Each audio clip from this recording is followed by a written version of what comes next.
Busca a Jesús cada mañana y prepárate para un día genial, porque no hay día completo sin adoración.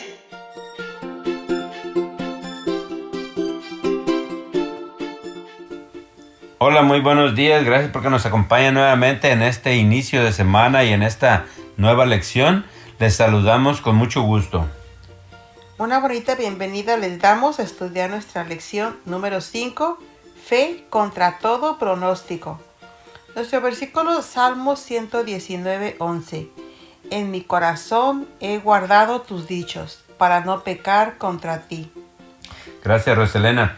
Fíjate que los reformadores protestantes tenían algo que el siglo XXI necesita desesperadamente, un propósito para su vida.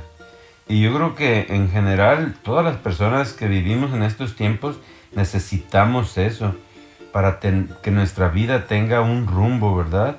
Un propósito para nuestra vida. En su libro The Empty Self, El yo vacío, el prestigioso psicólogo estadounidense Philip Kuzman habla de quienes viven sin propósito. Sus creencias son superficiales, pocas cosas les importan y no tienen nada por lo que merezca la pena vivir o morir.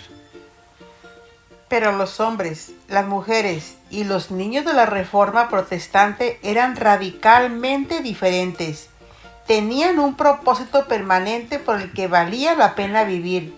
Lo que creían era importante y no estaban dispuestos a comprometer su integridad.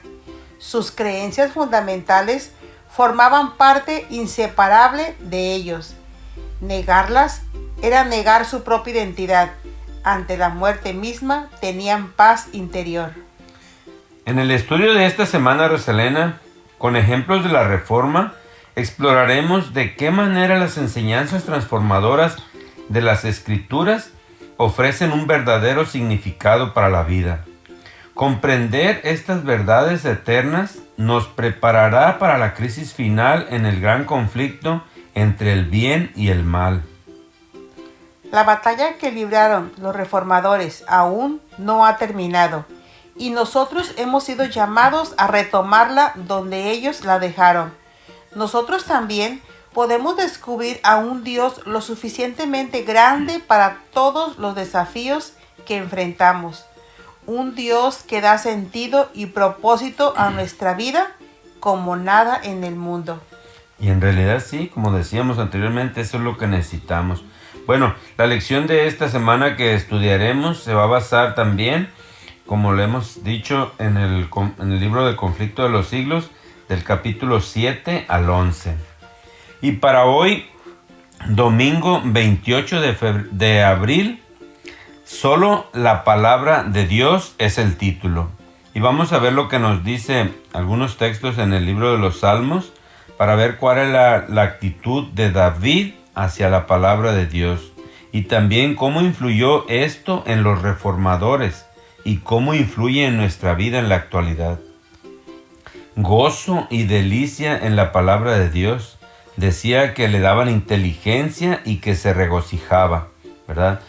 Y esto también fue lo que pasó con los reformadores. También ellos encontraban esa alegría y ese gozo al estudiar de su palabra y que lo hicieron hasta el fin, ¿verdad? Por eso nos dice la Biblia, era el fundamento de la fe de los reformadores y la esencia de su enseñanza. Comprendieron que estaban tratando con la inspirada palabra de Dios que vive y permanece para siempre. Como dice 1 de Pedro 1:23, atesoraban cada palabra. A medida que leían sus páginas y creían en sus promesas, su fe se fortalecía y su valor se renovaba. Como dice esta cita que nos gustaría que nos leyeras, que se encuentra en el Misterio de Curación, página 85. Así sucede con todas las promesas de la palabra de Dios. En ellas nos habla a cada uno en particular y de un modo tan directo como si pudiéramos oír su voz. Por medio de estas promesas, Cristo nos comunica su gracia y su poder. Son hojas de ese árbol que son para la sanidad de las naciones. Apocalipsis 22:2. Recibidas y asimiladas serán la fortaleza del carácter, la inspiración y el sostén de la vida. Nada tiene tal virtud curativa. Ninguna otra cosa puede impartirnos el valor y la fe que dan energía vital a todo el ser. Sí, las Escrituras irradian gozo a nuestro dolor, esperanza a nuestro desaliento, luz a nuestra oscuridad, dan dirección a nuestra confusión, certeza a nuestra perplejidad, fortaleza a nuestra debilidad y sabiduría a nuestra ignorancia. Cuando meditamos en la palabra de Dios, confiamos por fe en sus promesas. El poder vivificador de Dios vigoriza todo nuestro ser, física, mental, emocional y espiritualmente. Los reformadores saturaban su mente con las Escrituras, vivían por la palabra, y muchos de ellos murieron por la palabra. No eran cristianos casuales, complacientes y descuidados, con una vida devocional superficial. Sabían que sin el poder de la palabra de Dios no resistirían las fuerzas del mal dispuestas contra ellos.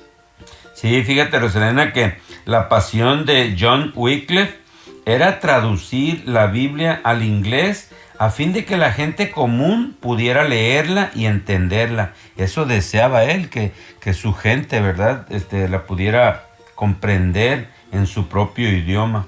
Como eso era ilegal, fue juzgado por su fe, condenado como hereje y sentenciado a muerte. En su juicio, Wycliffe hizo un serio llamado a las personas. ¿Contra quién piensan que están contendiendo?, les decía. ¿Contra un anciano que ya está al borde del sepulcro? No, les decía, sino contra la verdad que es más fuerte que ustedes y que los vencerá, les dijo.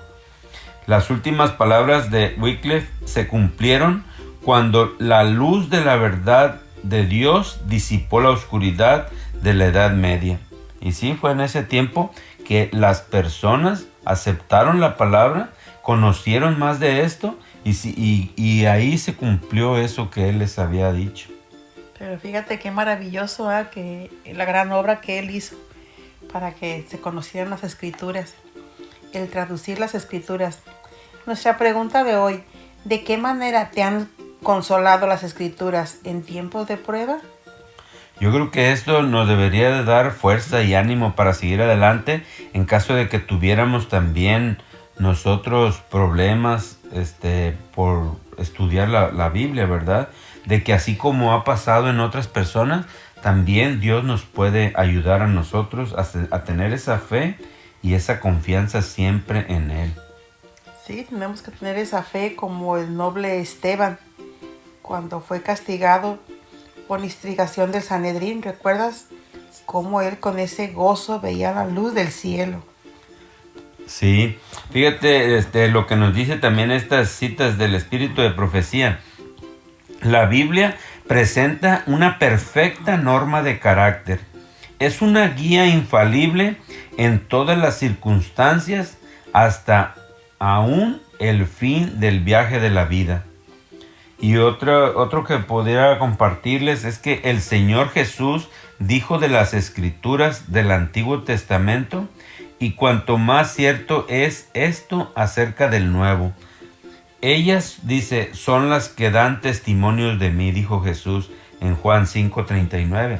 El Redentor, aquel a quien se concentran vuestras esperanzas de la vida eterna. Eso es lo que dice.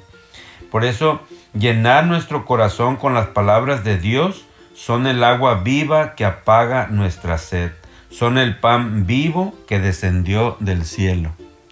Así que muchas gracias por acompañarnos a hacer esto, ¿verdad? De estudiar de la palabra de Dios, que ella nos va a traer gozo, alegría y sobre todo confianza para seguir confiando en Dios en todo lo que hagamos. Muchas gracias por acompañarnos. Que el Señor les bendiga. Que tengan un bello día.